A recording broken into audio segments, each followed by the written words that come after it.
आप सभी बच्चों को ऑनलाइन कक्षाओं में सीडीएनपी परिवार की ओर से आपको बहुत बहुत शुभकामनाएं। और ऑनलाइन लर्निंग श्रृंखला में रोज़ के रोज़ आपको एक नया टॉपिक, नई बातें आपको सीखने को मिल रही है और आशा है कि आप प्रॉपर उसका वर्क कर रहे हो। आज से हम जिस टॉपिक पर चर्चा करेंगे वो एक टॉपिक नया है। अभी इसके पहले आपने हमारे पहले भाग में पार्ट ऑफ स्पीच के अंतर्गत बहुत सारे noun, pronoun, words, adverb, adjective के बारे में, प्रीपोजिशन के बारे में जानकारी प्राप्त की। और आज हम जिस टॉपिक पर चर्चा करने जा रहे हैं, जिस टॉपिक को आप तक पहुंचाने जा रहे हैं, उस टॉपिक को हम कहते हैं डिटर्मिनर्स। डिटर्मिनर्स का हिंदी अनुवाद जो होता है, हिंदी में उसको कहा जाता है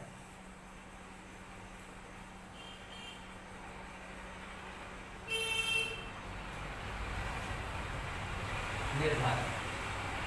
अब निर्धारक वर्ड जो आप देख रहे हैं,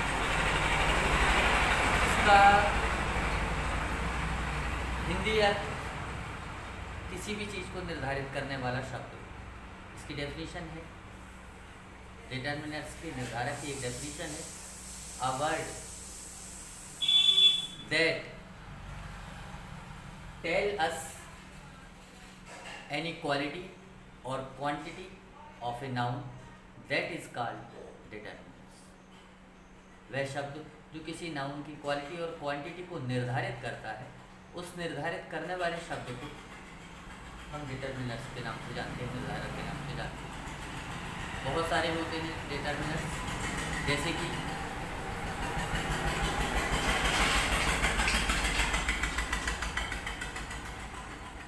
सम, any, much, many,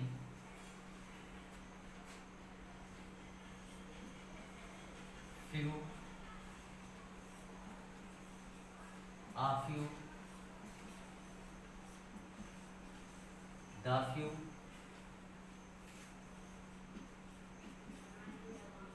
little, a little और the little, एक्सेट्रा।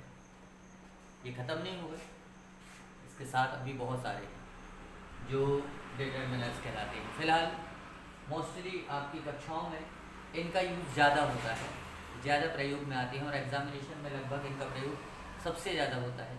इसलिए प्राथमिकता से उनको यूज़ किया जा रहा है, उन चीज़ों को सीखने के लिए आपको प्रेरित किया जा रहा है जो आपके एग्ज़ाम के लिए, आपकी परीक्षाओं के लिए महत्वपूर्ण है। तो ये सारे वर्ड्स, ये जितने भी वर्ड्स दिए गए हैं, ये सब डिटर्मिनर्स और ये आपके एग्ज़ाम के लिए महत्वपूर्ण भी है।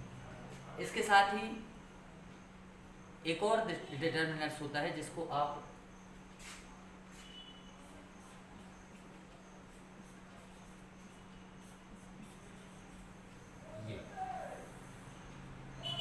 ए, एन और का। अब मन में विचार आ रहा होगा, ये तो आर्टिकल होते हैं। बिल्कुल आर्टिकल होते हैं, इनको आर्टिकल कहा जाता है, लेकिन सबसे पहले ये डिटर्मिनर्स होते हैं। क्यों? ये किसी भी नाउन की स्थिति को निर्धारित करते हैं। तो श्रेणी इनकी होती है कि डिटर्मिनर्स के अंतर्गत क्या आता है, तो ये सारे वर्ड्स तो आते हैं। इसके साथ ही ए, एन और द, ये भी डिटर्मिनर्स की श्रेणी में आता है, लेकिन उसको हम जो जहाँ पर पढ़ते हैं उसका टॉपिक होता है आर्टिकल। इसको हम आर्टिकल के नाम से जानते हैं। तो आज अब हम जिस टॉपिक पर आपसे चर्चा करेंगे, जिन चीज़ों पर हम बात करेंगे, उन सभी चीज़ों को बारी बारी से एक के बाद एक हम उठाएंगे और आप तक उसकी जानकारी पहुँचेगी। तो सबसे पहले इन चीज़ों को आप अपने पहले प्रश्न में, पहले कॉपी के नोटबुक के पहले पेज में आप इसको नोट करेंगे। नोट करने के बाद फिर इसके बारे में बारी बारी से एक एक शब्द को उठाकर हम उसके बारे में व्याख्या करेंगे। तो इसको अपनी कॉपी में आप सभी नोट कर लेंगे।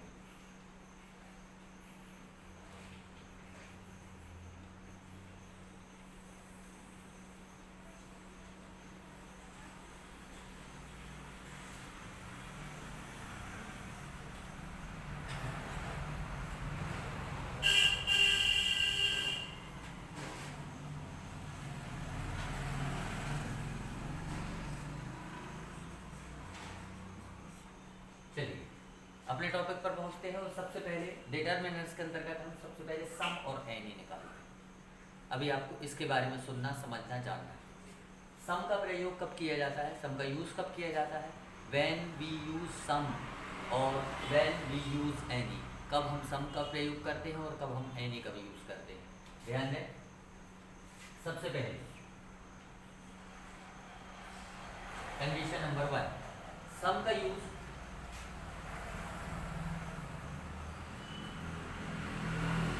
पॉजिटिव या यूँ कह सकते हैं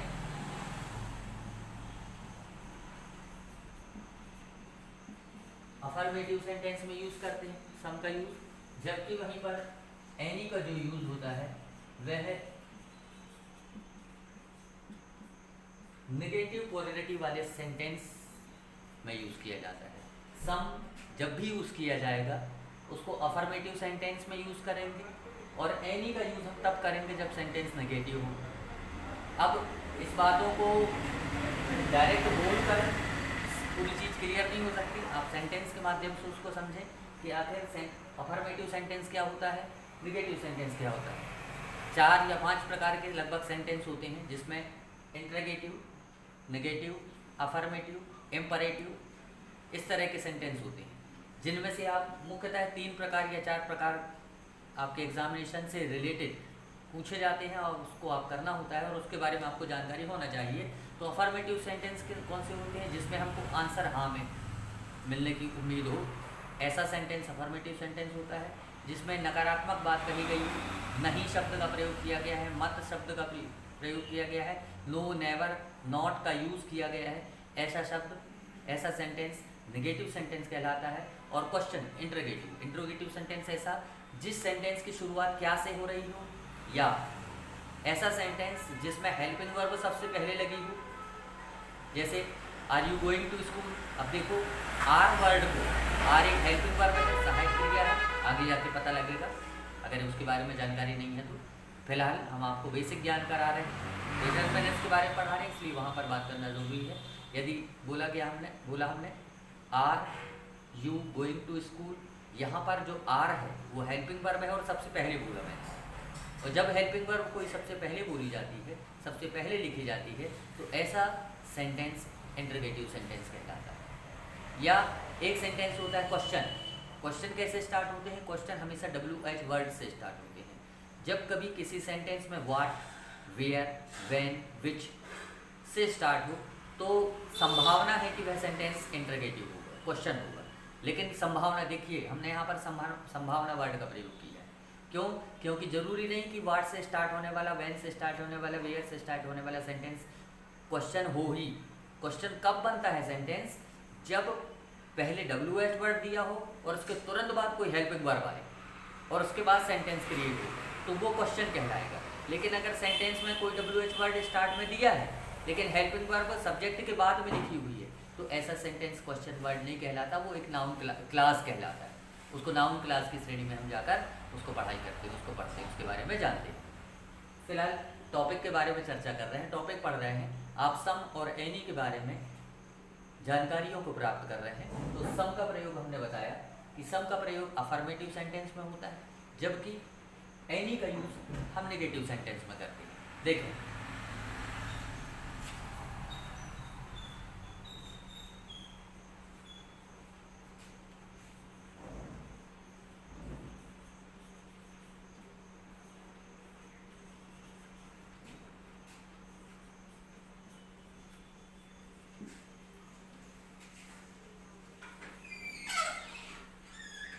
लुक एट दिस सेंटेंस। इस सेंटेंस को देखें, यहाँ पर हमने लिखा है I have bought some apples, और यहाँ पर मैंने सम को सर्कल में डाल दिया। ये सेंटेंस अफर्मेटिव सेंटेंस है। अफर्मेटिव का मतलब, सम का मतलब होता है, हिंदी में भी अर्थ जान लें इसका। सम का हिंदी में अर्थ होता है कुछ, और एनी का हिंदी में अर्थ होता है कोई। आई है बॉट, बॉट का मतलब खरीदना, खरीदा। बाय वर्ब है, मुख्य क्रिया है जिसका मतलब होता है खरीदना। Second form bought, third form bought. तो ये सेंटेंस प्रेजेंट परफेक्ट का है। अभी टेंस में जाके हम इसके बारे में विस्तार से चर्चा करेंगे। आई हैव बॉट, मैंने कुछ एप्पल खरीदे। I have bought some apples. अब यहाँ पर देखें, सेंटेंस में कहीं पर भी नॉट नहीं लगा। आप लोगों को किसी भी सेंटेंस में कहीं पर भी नॉट दिखाई नहीं दे रहा है। या ये हेल्पिंग वर्ब भी है, इसको कैसे क्या कहते हैं, हेल्पिंग वर्ब, हेल्पिंग वर्ब है। जैसा कि अभी हमने आर के बारे में बताया था हेल्पिंग वर्ब, उसी प्रकार हैव भी है कि हेल्पिंग वर्ब है। अब ये देखो, हेल्पिंग वर्ब भी आगे नहीं है, हेल्पिंग वर्ब भी सब्जेक्ट के अंदर है, ये कहलाता है सब्जेक्ट आई, और उसके बगल में लिखा है हैव, हेल्पिंग वर्ब अंदर है, इसलिए यह सेंटेंस अफर्मेटिव कहलाएगा, इंटरोगेटिव भी नहीं कहलाएगा। नोट नहीं है सेंटेंस में कहीं पर भी, इसलिए नेगेटिव भी नहीं कहलाएगा। जब सेंटेंस इंटरोगेटिव भी नहीं है, जब सेंटेंस नेगेटिव भी नहीं है, तो सेंटेंस कैसा है, अफर्मेटिव सेंटेंस है। और अफर्मेटिव सेंटेंस में जब हमसे बोला जाएगा कि सम और एनी का यूज़ करिए, बताइए इसमें आएगा सम या इसमें आएगा एनी, तो आपको सम का यूज़ करना चाहिए। क्यों, कारण जब पूछा जाए क्यों कर रहे हैं सम का यूज़, तो बताया जा सकता है मुझे बोला गया है सम और एनी में से किसी एक का प्रयोग करो। तो सम की कंडीशन ये होती है, जब सेंटेंस अफर्मेटिव होता है तो उस समय हम सम का प्रयोग करते हैं।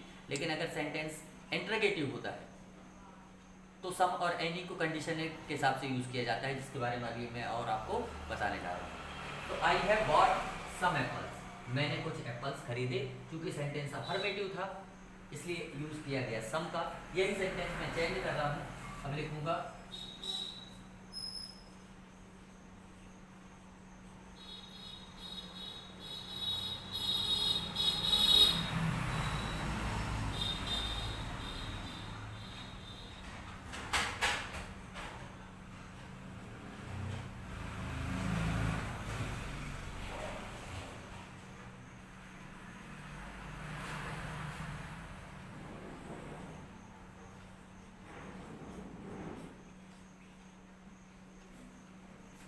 अब यहाँ देखें, अब ये सेंटेंस में क्या लगा दिया हमने, नॉट का यूज़ कर लिया। नॉट का यूज़ कर लिया मतलब नेगेटिव हो गया। जब जब किसी सेंटेंस में नॉट लिखा होता है तो ऐसा सेंटेंस नेगेटिव पोलरिटी का कहलाता है, मतलब है नकारात्मक सेंटेंस कहलाता है। और यदि सेंटेंस नकारात्मक है और बात सम और एनी की जा रही है कि सम का प्रयोग करें या एनी का, तो ऐसी स्थिति में आपको एनी का यूज़ करना चाहिए।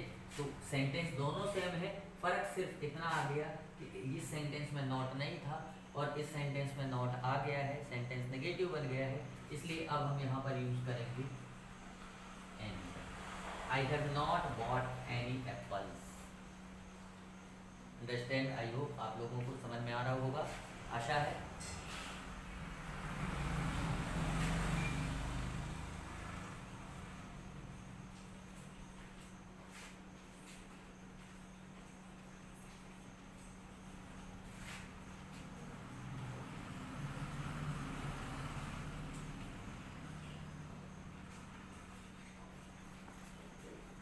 यहाँ पर हमने लिखा there are blank sugar in the kitchen.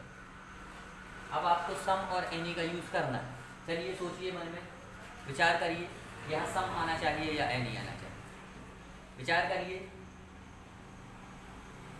There are blank sugar, sugar मतलब शक्कर, इन द किचन। अब यहाँ पर आपको यूज़ करना है सम और एनी का। अब इनमें से आप क्या यूज़ करेंगे, सोच लिया होगा।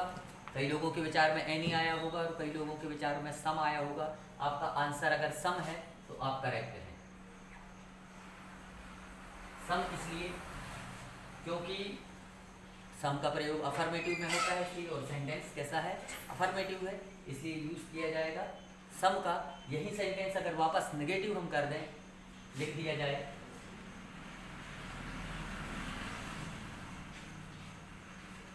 देयर आर नो, मतलब सेंटेंस नेगेटिव बन गया, तो यहाँ पर क्या लगने लगेगा, एनी शुगर इन द ये होगा। तो सम और एनी के बारे में एक छोटी सी इन्फॉर्मेशन आप तक पहुँची, अभी और हुआ नहीं है, अभी इसके बाद और पढ़ा है। सम और एनी का यूज़ और आगे बता रहे हैं आपको। फिलहाल ये जो आपके सामने दिया हुआ है इतना आप अपनी नोटबुक में सभी विद्यार्थी नोट कर लें। और जैसा कि बार बार हम इस बात को आपको बता रहे हैं कि नोट्स आपके क्लियर बने हुए होना चाहिए। जो बातें यहाँ पर लिखी जा रही हैं ये बातें आपकी नोट्स में लिखी होना चाहिए। जब फ्यूचर में आपकी कॉपी हम चेक करेंगे तो उस समय आपका नोट्स प्रिपेयर हो। और इसके साथ ही आपको अपने अपने नोट्स को हम तक सेंड करना है वापस। कमेंट बॉक्स में अगर यदि कोई परेशानी जाती है, कोई प्रॉब्लम है टॉपिक पर, तो कमेंट्स बॉक्स में लिखकर बताएं। वहाँ पर आपकी प्रॉब्लम सॉल्व भी की जाएगी, उसके बारे में आपको जानकारी भी दी जाएगी।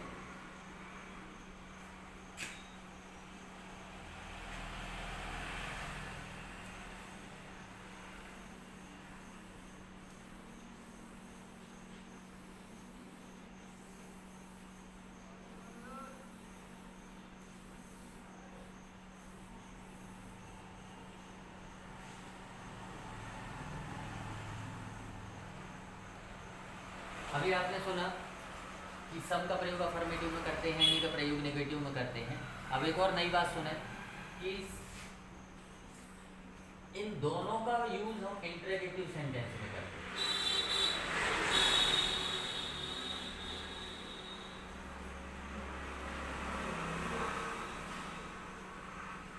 अब यदि सेंटेंस प्रश्नवाचक हो तो प्रश्नवाचक सेंटेंस में सम और एनी दोनों का प्रयोग होता है।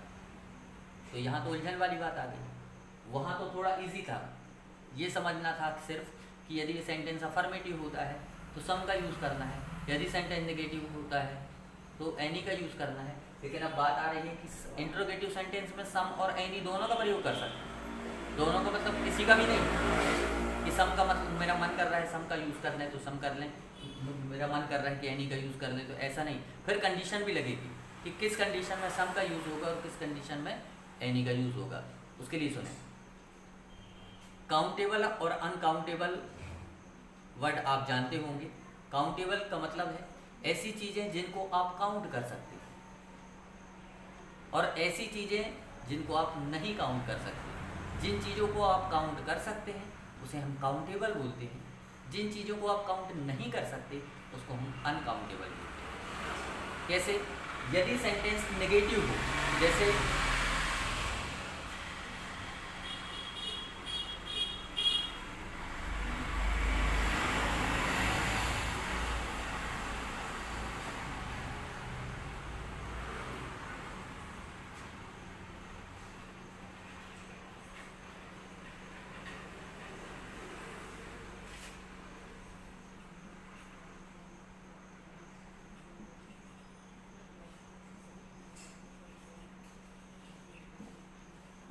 Are there blank oil in the jug, क्या जग में ऑयल है? और यहाँ पर बोला गया कि आप सम और एनी का यूज़ करिए। Fill in the blanks with some और एनी, सम या एनी से ब्लैंक को फिल करिए। तो आपको ये देखना है कि यहाँ पर जो दिया गया नाउन है, यहाँ पर लिखा है ऑयल, ब्लैंक के बगल वाला जो नाउन है वह यदि अनकाउंटेबल हो, कंडीशन देखें, यदि वह अनकाउंटेबल हो और प्लूरल नंबर में हो, मतलब एप्पल की जगह एप्पल्स लिखा हो, पेन की जगह पेन्स लिखा हो, तो प्लूरल हो गया। अनकाउंटेबल का मतलब ऑयल, घी, वाटर, ब्रेड, सैंड, मिट्टी, वे समस्त चीज़ें जिनको आप काउंट नहीं कर सकते। आप सोच लें कि हम इनको गिन नहीं सकते, तो वो चीज़ें हो तो उसको अनकाउंटेबल कहते हैं। और जिन चीज़ों को आप काउंट किया जा सकता है आपके द्वारा उनको हम काउंटेबल कहेंगे।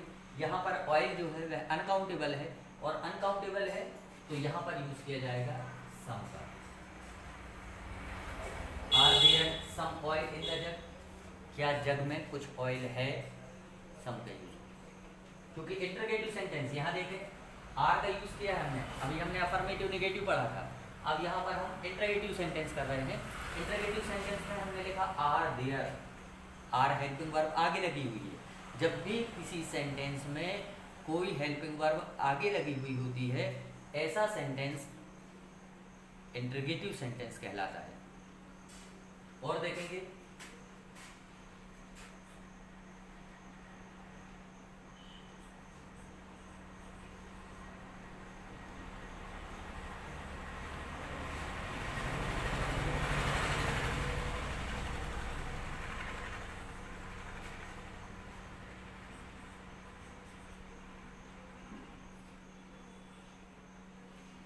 यहाँ पर सेंटेंस लिखा have you bought blank pen. अब क्वेश्चन इंटरोगेटिव सेंटेंस है। फिर देखिए, अब यहाँ पर यहाँ देखिए, यहाँ का नाउन काउंटेबल है, लिखा है पेन, लेकिन सिंगुलर नंबर है, एक वचन है। एक पेन का पता लग रहा है, पेन से नहीं लिखा कि एक से ज़्यादा हो, पेन लिखा हुआ है। जब इंटरोगेटिव सेंटेंस हो और ब्लैंक के बगल वाला नाउन काउंटेबल में हो और सिंगुलर नंबर में हो, एक वचन में हो, ऐसी कंडीशन में एनी का यूज़ करेंगे। ऐसी कंडीशन में एनी का यूज़ करेंगे। मतलब यहाँ लिखा जाएगा have you bought any pen. वहीं पर बात बदल जाएगी, कैसे चेंज हो जाएगी? यदि लिखा हो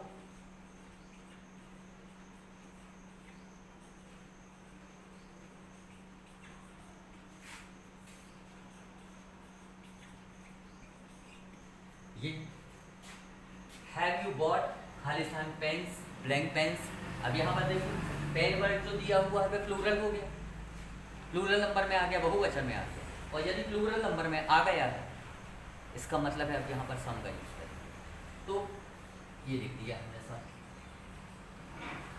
बात छोटी सी है, लेकिन उसको दिमाग में रखना ये है कि सम और एनी एक ऐसे निर्धारक हैं जिनका यूज़ अफर्मेटिव और नेगेटिव और इंटरोगेटिव सेंटेंस तीनों में किया जाता है, लेकिन कंडीशन उनकी अलग अलग होती है। अलग अलग स्थिति में तीनों का यूज करते हैं, तीनों का प्रयोग करते हैं और सेंटेंस को क्रिएट करते हैं। आपने आज समझा कि सम का मतलब होता है कुछ और एनी का मतलब होता है कोई। सम का यूज़ अफर्मेटिव सेंटेंस में, एनी का यूज़ नेगेटिव सेंटेंस में, और सम और एनी दोनों का यूज़ इंटरोगेटिव सेंटेंस में करते हैं। सम का use countable noun, uncountable noun के साथ किया जा सकता है या प्लूरल नंबर के साथ किया जा सकता है, जबकि एनी का यूज़ काउंटेबल सिंगुलर नंबर के साथ प्रयोग किया जा सकता है। तो इस तरह से सम और एनी का यूज़ इंटरोगेटिव सेंटेंस में हम जाकर कर लेते हैं। आपको ये बात समझनी होगी अच्छे ढंग से, क्योंकि बार बार ये बात आएगी कि काउंटेबल और अनकाउंटेबल। हम इस बारे में बार बार बोलेंगे जब भी डिटर्मिनर्स आगे बढ़ाते जाएंगे कि ये काउंटेबल है और ये अनकाउंटेबल है। आपको फ़ौरन आपके दिमाग को जोर डालना पड़ेगा। शुरू में जो जोर डालकर आप सोचेंगे कि है कि नहीं, लेकिन बाद में जैसे ही आप उसमें रिवाइज करने लगेंगे, आप फटाफट इस बात को सोच सकेंगे कि यह चीज़ अनकाउंटेबल है और यह चीज़ काउंटेबल है। तो ये था आज का आपका टॉपिक, सम और एनी का यूज़ डिटर्मिनेंट्स के अंतर्गत में। आशा है आप सभी ने इसका लाभ प्राप्त किया होगा, आपको महत्वपूर्ण जानकारियाँ पहुँची होंगी आप तक। इन सभी चीज़ों को सभी विद्यार्थी अपनी अपनी नोटबुक में नोट करेंगे और नोटबुक में नोट करने के बाद उसको लगातार स्टडी भी करेंगे। उनके कुछ सेंटेंस आप लोगों को अभी हम होमवर्क के लिए दे रहे हैं, उसको आपको होमवर्क करना है, उसको अलग से प्रैक्टिस करनी है, उनका यूज़ करना है कि कैसे इसका यूज़ होगा, और उसके बाद हमको वापस हमारे नंबर पर उसको आपको सेंड करना होगा। तो आपका होमवर्क ये है, नोट करें।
यहाँ पर देखिए, ये आपके 5 सेंटेंस हमने लिखे हैं और इन 5 सेंटेंस में आपको यूज़ करना है सम और एनी का। सम और एनी का यूज़ आप कंडीशन के हिसाब से देखेंगे, ध्यान से सुनेंगे, समझेंगे कि किस चीज़ का प्रयोग। एकदम से तुरंत आप सॉल्व कर देना बैठ जाएं, बल्कि सेंटेंस के बारे में पूरी बातें ध्यान से सोचें। कैसे सोचेंगे? शुरुआत करेंगे। क्या पहला सेंटेंस पढ़ा, क्या सेंटेंस अफर्मेटिव है? आपको आंसर मिलता है नहीं। तो क्या सेंटेंस नेगेटिव है? आपको आंसर मिलता है नहीं। तो क्या सेंटेंस इंटरोगेटिव है? तो निश्चित रूप से जब सेंटेंस इंटरोगेटिव अफर्मेटिव नहीं होगा, नेगेटिव नहीं होगा, इंटरोगेटिव होगा, तीनों में से कोई एक तो होगा। जैसे इस सेंटेंस की बात करें, she has collected blank stamps. अब यहाँ पर आप सोचें क्या ये सेंटेंस इंटरोगेटिव है? तो सोचेंगे इंटरोगेटिव है या नहीं, कैसे? हेल्पिंग वर्ब आगे तो नहीं लगी, मतलब इंटरोगेटिव नहीं है। नॉट भी नहीं लगा, मतलब ये नेगेटिव भी नहीं है। तो सेंटेंस कैसा हुआ? अफर्मेटिव। और अफर्मेटिव हुआ तो समझ जाए यूज़ किसका करना है। ऐसे आपको हर चीज़ में, हर सेंटेंस में जाकर सोचना है कि सेंटेंस की प्रकृति किस प्रकार की है, किस प्रकार की पोलैरिटी वाला सेंटेंस है। नेगेटिव पोलैरिटी है या पॉजिटिव पोलैरिटी है? नेगेटिव पोलैरिटी है, you have to use there any. Positive polarity है, you have to use there some. और when the sentence is belong to interrogative, जब सेंटेंस इंटरोगेटिव है, you have to use some और any both of them. कोई भी दोनों में से एक यूज़ कर सकते हैं कंडीशन के हिसाब से। जो कंडीशन आपकी यूज़ हो रही होगी उसके हिसाब से उसका यूज़ करें। काउंटेबल और अनकाउंटेबल का ध्यान रखेंगे कि काउंटेबल का यूज़ काउंटेबल कैसे समझना है और अनकाउंटेबल कैसे समझना है, और उसका यूज़ करें, प्रयोग करें। तो आज के लिए आपका टॉपिक इतना ही। इसके बाद हम अगले अध्याय में और कुछ और डिटर्मिनर्स के साथ उपलब्ध हैं। आज के लिए इतना ही।